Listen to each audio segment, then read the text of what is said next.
Inilah suasana para peserta kirab budaya komunitas Tionghoa Cilengsi saat melakukan aksi arak-arakan 11 Joli atau tandu rumpang patung dewa-dewi dan barongsai serta liong pada puncak acara Cap Gomeh yang diperingati setiap hari ke-15 setelah Tahun Baru Imlek.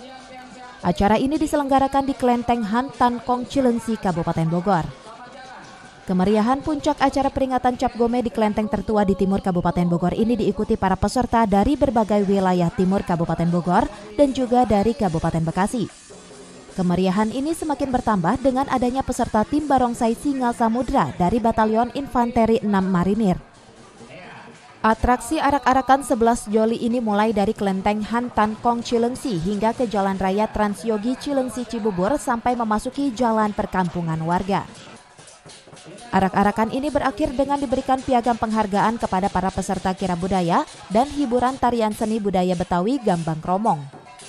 Atraksi mengarak Joli ini diyakini oleh warga keturunan Tionghoa sebagai ritual tolak bala yang dapat mengusir roh jahat serta mendapatkan berkah bagi semua warga.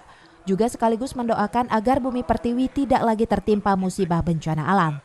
Hari ke-15 jadi penutupan tahun Cap Gomeh ini dihadirkan orang kurang lebih 1.000 masyarakat Tionghoa. Yang Joli itu kok itu berapa Joli semuanya Pak? Semuanya 11 Joli. Nah itu simbol dari apa?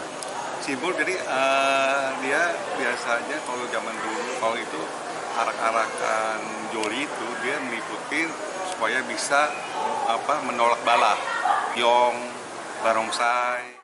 Dari Cilengsi, Kabupaten Bogor, Edi Junaidi melaporkan.